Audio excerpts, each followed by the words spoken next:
2주 전에 제가 은혜 하나님의 은혜 첫 번째 설교를 했습니다. 리스토로 베리슨 은혜 하나님의 은혜. 그 원래 제목이 Case for Grace라고 그랬어요. 은혜를 위한 케이스다. 케이스라는 게 뭡니까? 바로 간증이에요, 간증. 저는 저와 여러분이 올해 하나님의 은혜가 넘치는 간증자가 되기를 주의 이름으로 축복합니다. 그래서 8명의 그 간증 가운데에서 4명의 간증을 통해서 은혜가 과연 뭐냐, 하나님의 은혜를 우리가 넘치게 받자고 그랬는데 그 하나님의 은혜의 본질이 뭐냐에 대해서 살폈습니다.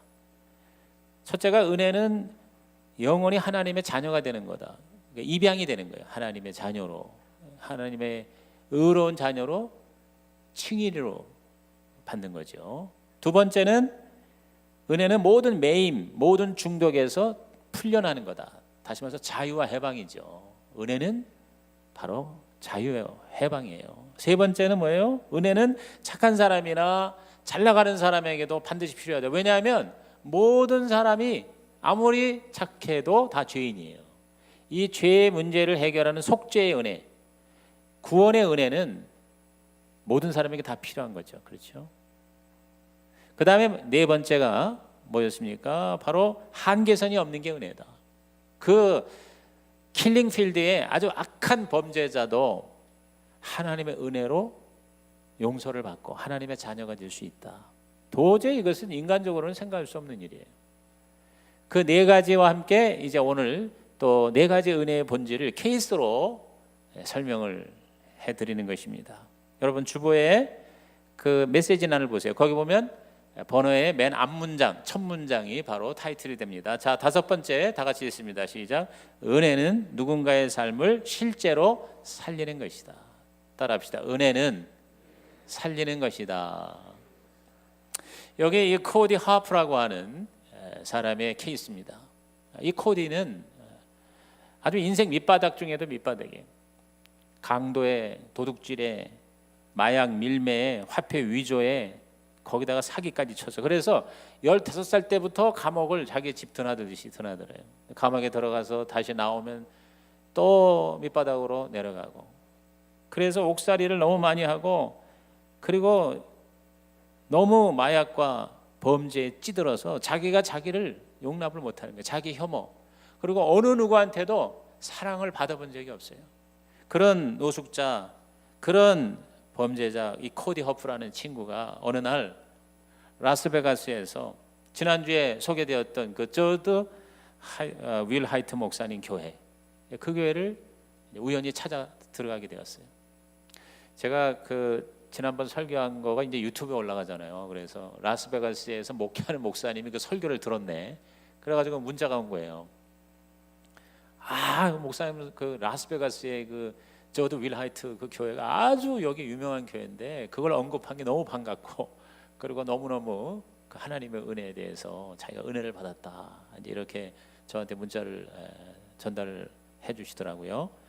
근데 그 라스베가스의 그 저도 윌 하이트 목사님의 교회에 갔는데 딱 교회에 들어서니까 처음 그 노숙자를 반갑게 맞아준 사람이었어요. 바로 새가족부 봉사자였어요. 새가족 섬김이었어요. 여러분 교회 딱 왔을 때 처음 만난 사람이 바로 그 교회예요.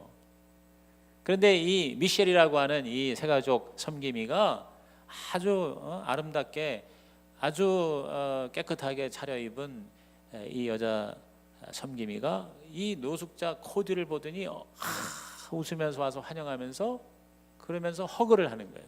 포옹을 해주면서 뭐라고 얘기하는 거 아니? 예수님이 당신을 사랑하십니다. 근데 그냥 뭐 이렇게 하는 말이 아니라 진심으로 그 노숙자를 사랑하는 마음으로 포옹하면서 예수님이 당신을 사랑하세요. 예수님이 당신을 사랑하시는 거 아세요? 그렇게 민망해하는 이 노숙자에게, 코디에게 이 미셸이라는 이 새가족부 섬김이가 포옹하며 사랑해 주는 거예요. 그 순간 이 코디에게 인생의 전환점이 된 겁니다. 어느 누구한테도 사랑한다는 말을 한 번도 들어본 적이 없었어요. 비참하게 사는 거, 냄새 나는 거, 보기 흉한 거 다 사람들이 이렇게 바라보기조차 꺼려하는데, 아니 이 아름다운 여성이 와서 포옹을 하면서 예수님이 당신을 사랑한다. 여러분, 저와 여러분, 우리는 예수님의 대역이 되는 거예요. 저와 여러분이 바로 예수님의 에이전트, 예수 그리스도가 안 보이지만 여러분이 바로 예수의 모습으로 다가갈 수가 있는 것입니다. 그게 바로 은혜예요. 우리는 예수님의 그림자예요. 하나님의 가장 원하시는 일이 뭡니까? 성경의 전체 메시지의 축소판, 핵심이 바로 예수께서 직접 하신 말씀입니다. 우리 마태복음 22장 37절에서 40절 말씀을 우리 다 같이 읽습니다. 시작. 예수께서 이르시되 내 마음을 다하고 목숨을 다하고 뜻을 다하여 주 너의 하나님을 사랑하라 하셨으니 이것이 크고 첫째 되는 계명이요 둘째도 그와 같으니 내 이웃을 내 자신같이 사랑하라 하셨으니 이 두 계명이 온 율법과 선지자의 강령이니라. 따라합시다. 하나님 사랑, 인간 사랑, 이웃 사랑이죠. 그 CBS 기독교 방송의 슬로건이 하나님을 기쁘시게 사람을 기쁘게, 바로 그 말이에요. 하나님을 사랑하고 하나님을 기쁘게 하고 또 이웃을, 인간을 사랑하고 기쁘게 하는 것, 이것이 바로 온 성경 말씀의 핵심이다. 그래서 이 미셸이라는 여자가 사랑으로 전했는데, 이때부터 이 코디가 완전히 바뀐 거예요. 그 교회를 출석하면서 성경을 공부하고 예배를 드리고 세례를 받고 완전히 거듭났어요. 그리고 자기 자신의 자화상이 바뀌게 된 거예요. 자존감이 회복된 거예요. 그러면서 그 교회에서 노숙자 사역을 하는데 거기에 봉사자로, 사역자로 동참을 하게 됩니다. 그런데 어느 누구보다 잘하는 거예요. 왜? 자기가 노숙자 생활을 오랫동안 해봤기 때문에 그 노숙자의 세계를, 그들의 상태를 너무 잘 알아. 그러니까 가서 진짜 그들을 이해하고 위로하면서 예수님을 전하는 거예요. 예수님을 믿어라. 예수님 너희들 사랑한다. 나가 예수 믿고 이렇게 달라졌다. 그게 뭐 얼마나 효과가 있겠어요. 그러니까 그냥 노숙자 사역이 잘 되는 거예요. 그러면서 그 라스베가스 시장이 이 코디 이 사람을 찾아와서 자문을 구할 정도가 됐어요. 여러분, 그 시장이 그 시정을 하는데 여러 가지 노숙자 문제 때문에 이게 그냥 단지 규제로 안 되는데 기가 막히게 여기서 잘하니까 와서 이제 자문을 구하고 도움을 요청할 정도로, 쉽게 말하면 도시를 거룩하게 하는 그런 사도가 되었다 이 말이에요. 할렐루야. 하나님의 은혜예요. 그리고 또 거기서 같이 봉사를 하던 사람 중에 굉장히 잘해주던 어떤 여자가 있었어요. 여자 봉사자가 있어요. 그 사람이 또 싱글이네. 그러니까 이 코디하고 어떻게 됐겠어요? 서로 사랑하게 되고, 그래서 결혼을 해서 기가 막힌 또 아내를, 부인을 얻게 되었다는 거예요. 이게 바로 하나님의 은혜입니다. 그 코디라고 하는 이 사람이 육체적으로나 경제적으로도 기가 막혔지만 너무너무 정신적으로, 정서적으로 외로웠던 거예요. 외로운 사람 많습니다. 제가 이 분당 자전거나 카페직이라서 이 카페를 가끔 이렇게 들여다보면 어느 카페에서 최근에 어젠가 내가 보니까 어떤 사람인데 요새 이제 구정을 앞두고 고민하는 거예요.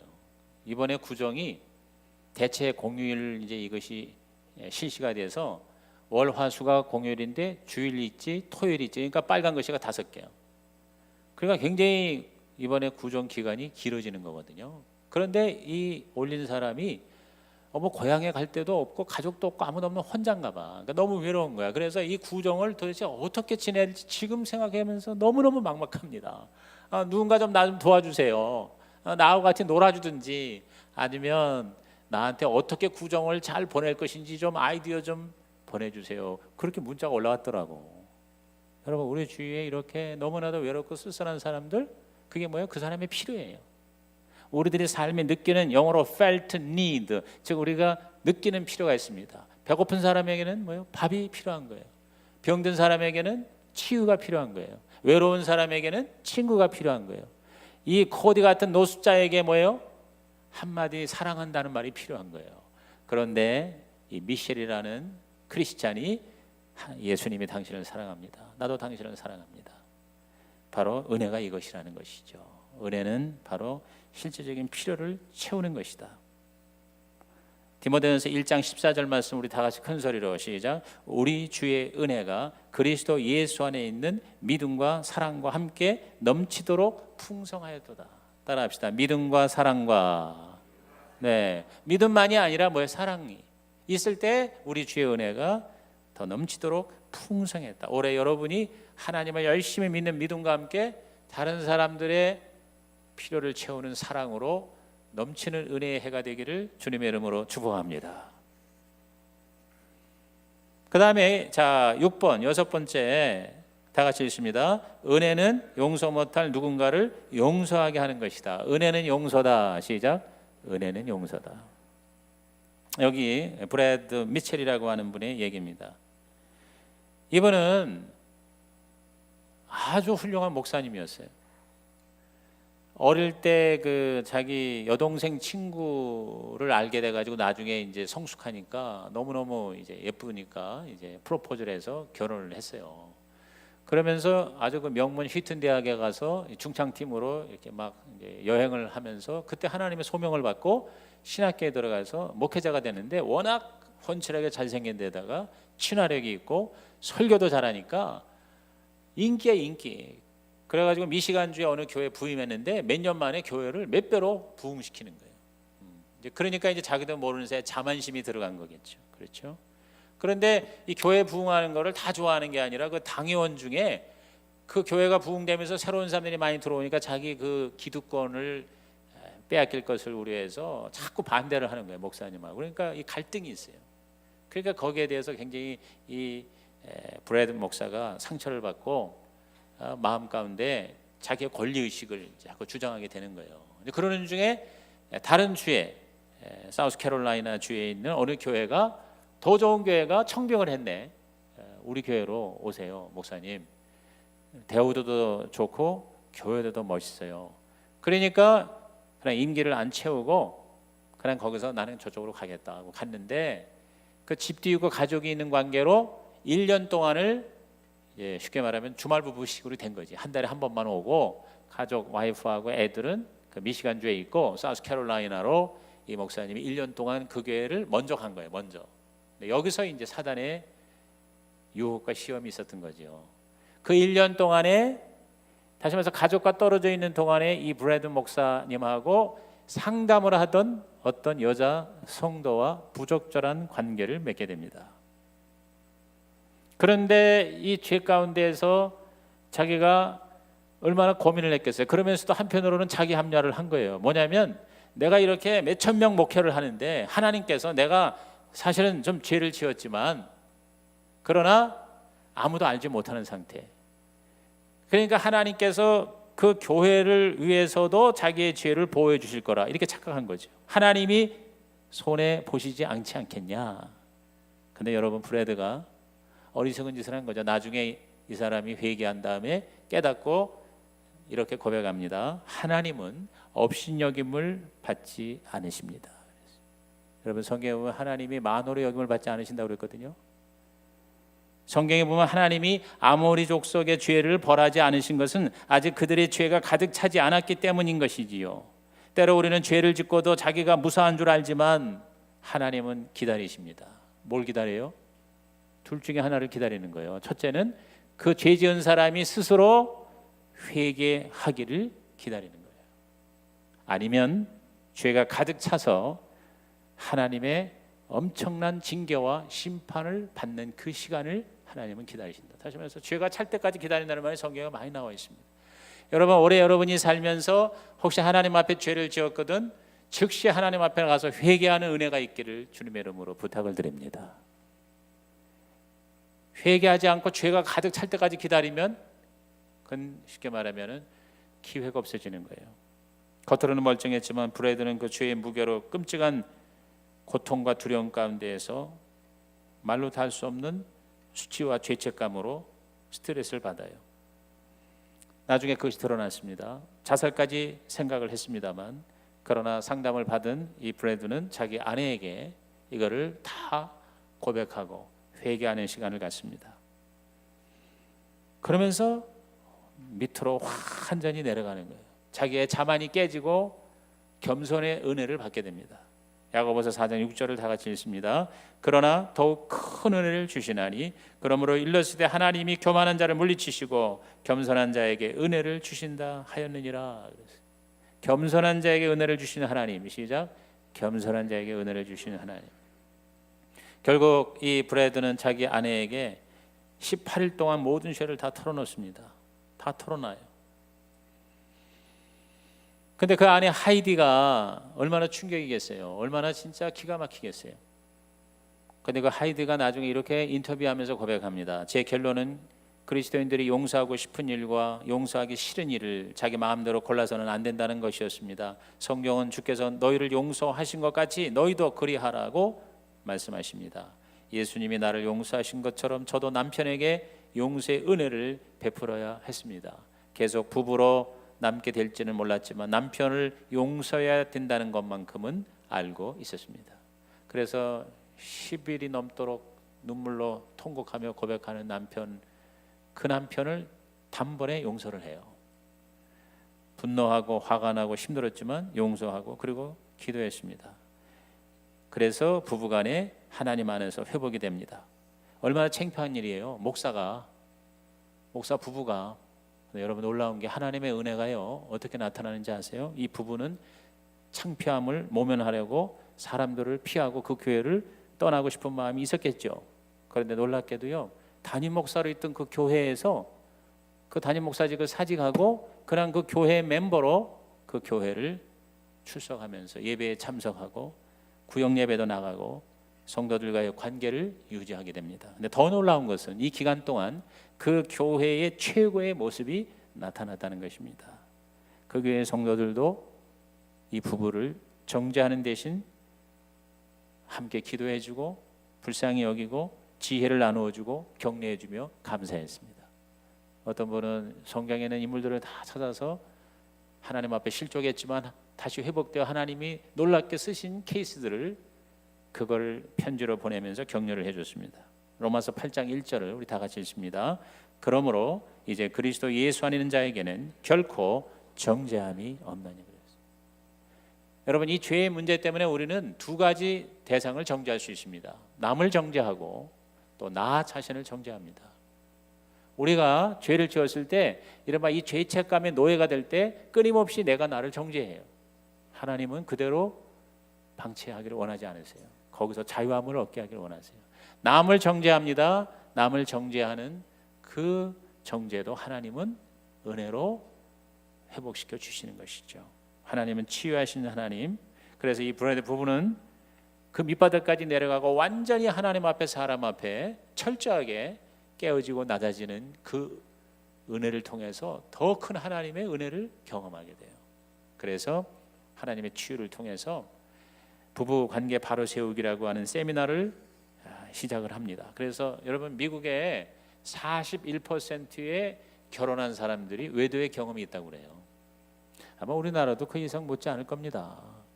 그래서 그거로 인해 가지고 수많은 부부가 고통을 당하고 어려워할 때 그건 누구한테도 얘기도 잘 못하고 어떻게 해서 해결할 수도 없는 이런 상황을 해결해 주는 사역자로 하나님께서 이 브래드 부부를 쓰고 계시다는 것이죠. 그래서 그런 사람들이 있을 때 우리가 도와드릴 수 있습니다. 여러분 상처받은 치유자라는 책이 있어요. 상처받은 치유자. 내가 상처를 받았기 때문에 오히려 다른 사람의 상처를 치유할 수 있는 하나님의 도구가 될 수가 있었다는 것이죠. 오늘 저와 여러분의 모든 상처가 치유되고 모든 관계가 회복되고 용서의 은혜가 임하기를 주님의 이름으로 축복합니다. 7번째, 우리 다 7번 다 같이 읽어봅니다. 시작. 은혜는 회개를 통해 영혼의 불이 켜지는 것이다. 은혜는 회개다. 시작. 은혜는 회개다.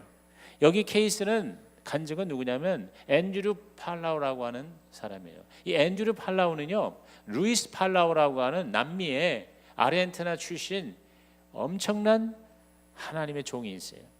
원래 빌리 그레이엄 목사님의 통역을 맡다가 하나님께서 크게 은혜를 주어서 이벤젤리스트로, 즉 복음 전도자로 전 세계 약 10억 명에게 전도를 한 분이 바로 그 유명한 루이스 팔라우 목사예요. 루이스 팔라우 부흥사예요.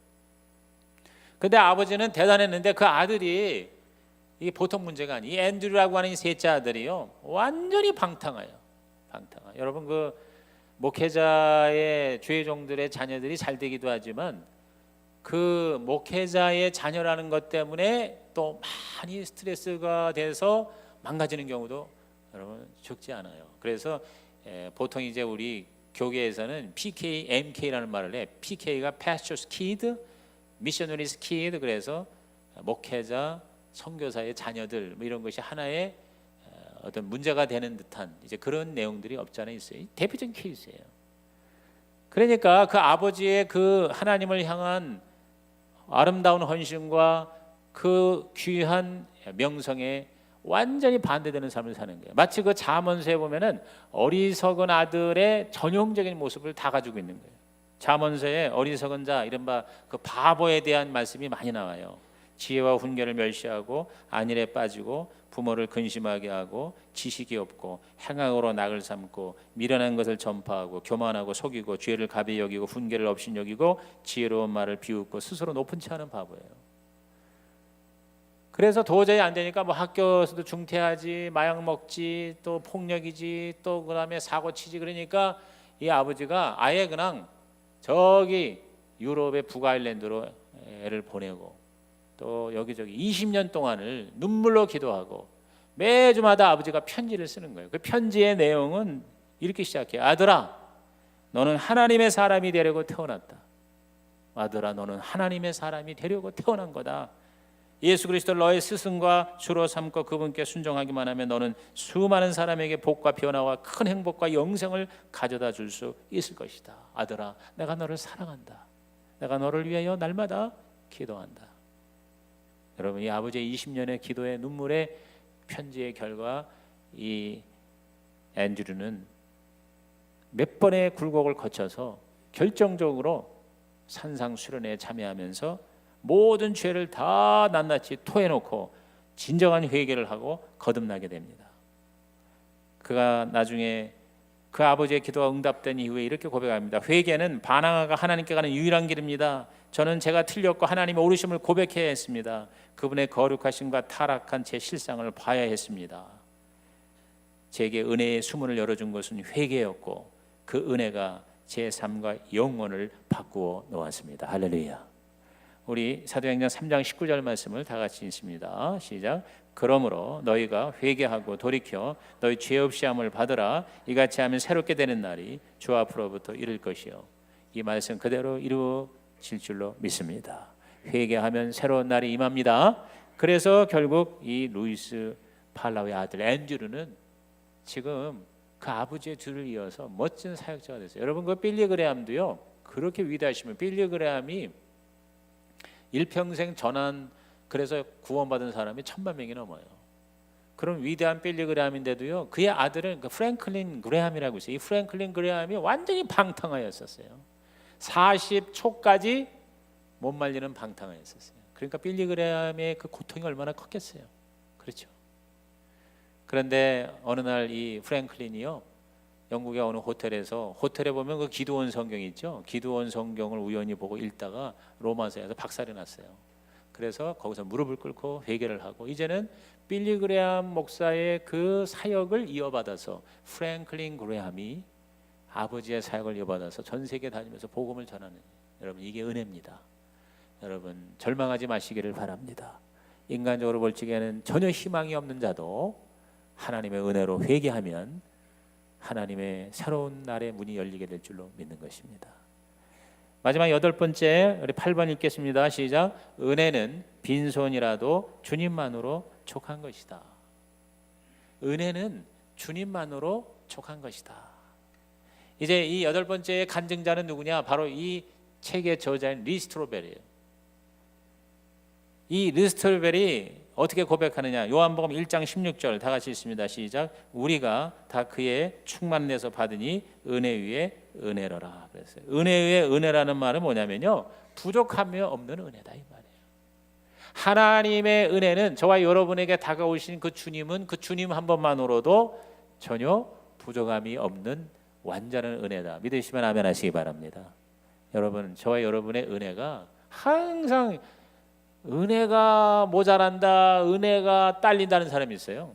그리고 그걸 다 뭐냐면 다른 탓으로 돌려요. 아이 뭐 교회가 이래서 은혜가 떨어지고 뭐 목사님이 어때서 그렇고 구역자님이 어때서 그렇고 뭐 당신 때문에 말해 내가 은혜가 떨어진다 이런 소리 하는데 여러분 그렇지 않습니다. 저와 여러분에게 찾아오신 주님 한 번만으로 은혜 위에 은혜가 됨을 믿으시기를 바랍니다. 이 리스트로벨이 바로 그랬어요.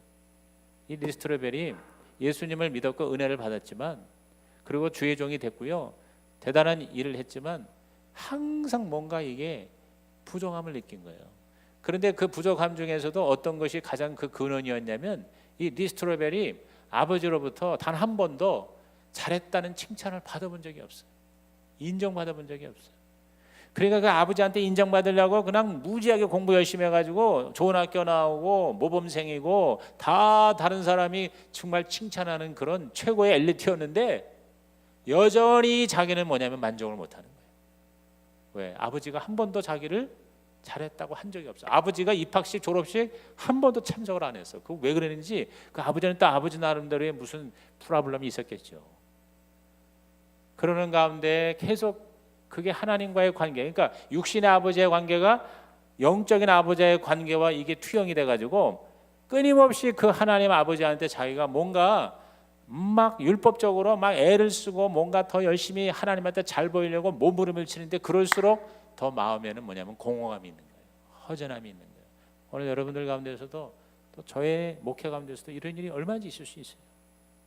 하나님한테 늘 내가 뭔가 부족해, 모자라. 그런데 이 리스트로벨이요 결정적으로 하나님 아버지를 다시 만나요. 그래서 그리스도 안에서 하나님의 의가 율법이 아니라 전적으로 하나님께서 주신 은혜. 그래서 우리 이 설교의 본문 요절 다시 한번 고린도서 15장 10절 한번 읽어봅니다. 시작. 그러나 내가 나 된 것은 하나님의 은혜로 된 것이니 내게 주신 그 은혜가 헛되지 아니하여 내가 모든 사도보다 더 많이 수고했으나 내가 한 것이 아니요 오직 나와 함께 하신 하나님의 은혜로. 다시 말해서 내가 나라는 이 나가 이제 사라지는 거예요. 나가 십자가에 못 박히는 거예요. 모든 게 요만큼도 내가 아니라 나의 나 된 것은 하나님의 은혜로다. 할렐루야. 여러분이 그러한 경지까지 올라가기를 주의 이름으로 축복합니다. 그러니까 이 리스트로벨이 그렇게 변하고 나니까 그 아버지에 대한 분노가 사라진 거예요. 그런데 로스쿨 다니는데 아버지가 돌아가셨다는 부고를 받습니다. 그래 장례식장에 가서 그 관뚜껑 열고 이제 미국에서는 이 장례식 할 때 관뚜껑 열고서 다 이렇게 돌아봐요. 그게 이제 이 아들이 아버지의 그 죽은 시체의 얼굴에다가 대고 눈물을 흘리며 아버지 죄송합니다. 그리고 내가 아버지를 용서합니다. 내가 아버지를 아버지로 내가 못 받아들였어요. 이제 돌아가셨네요. 아버지 죄송합니다. 아버지 내가 아버지를 용서합니다. 그러면서 그 아버지를 돌아가신 아버지를 끌어안는 거예요. 그런데 장례식 끝나고 나서 이 아버지 친구가 이 리스트로벨에게 아들에게 와가지고 얘기를 합니다. 야, 너희 아버지가 너에 대해서 얼마나 대견해하고 자랑스러워했는지 우리 만날 때마다 너에 대한 칭찬을 하는데 감당이 안 되더라. 그랬다는 거예요. 그 뭐 하면은 우리 아들이 학교에서 이렇게 공부를 잘하고 우리 아들이 로스쿨에 들어가고 우리 아들이 변호사가 되고 우리 아들이 하면서 자기 아들에 대해서 너무너무 자랑스러워하고 대견해하고 칭찬했다는 거예요. 그 말을 들을 때 이 아들이요 거의 충격을 받은 거죠. 그러면서 아버지가 살아있을 때 왜 나한테 그 말씀을 못 하셨을까? 다른 사람들한테는 얘기를 하면서 여러분 육신의 아버지는 이러한 문제가 있어요. 그런데 저와 여러분의 영적인 아버지인 하나님은요 저와 여러분을 대견해하고 여러분을 자랑스러워하고 여러분을 사랑한다는 말씀을 끊임없이 우리에게 직접 말씀하시는 하나님이신 것을 믿으시길 바랍니다. 진짜예요. 하나님이 저와 여러분을 사랑하신다는 거예요. 내가 너를 사랑한다. 얼마나 사랑하느냐? 예수님을 내 아들 독생자 예수를 십자가에서 대신 죽게 할 정도로 내가 너를 사랑한다. 하나님이 저와 여러분을 사랑하시고 우리를 자랑하십니다. 그게 바로 은혜라는 거예요. 은혜는 바로 하나님이 저와 여러분을 자랑하시는 거예요. 오늘 이 은혜의 소식을 나만 가지고 있는 것은 비극입니다. 넘친다는 건 뭡니까? 다른 사람에게 흘러가게 하는 것이죠. 자, 결론은 사도행전 20장 24절입니다. 우리 다 같이 20장 24절 읽습니다. 내가 달려갈 길과 주 예수께 받은 사명 곧 하나님의 은혜의 복음을 증언하는 일을 마치려 하면은 나의 생명조차 조금도 귀한 것으로 여기지 아니하노라. 하나님의 은혜의 복음을 증언하는 일 그랬어요. 오늘 여러분에게 넘치는 은혜의 마지막 단계가 있습니다. 그것은 바로 내가 받은 은혜를 다른 사람에게 증거하는 거예요. 이것이 최고의 은혜. 이것이 바로 넘치는 은혜. 저와 여러분의 삶이 되기를 주님의 이름으로 축복합니다. 기도하겠습니다. 하나님, 오늘 우리 모든 성도들 은혜의 은혜가 되게 하여 주옵소서. 진실로 하나님의 은혜 매일매일 순간순간 모자라지 않게 하여 주옵소서. 예수님의 이름으로 축복하며 기도하옵나이다. 아멘.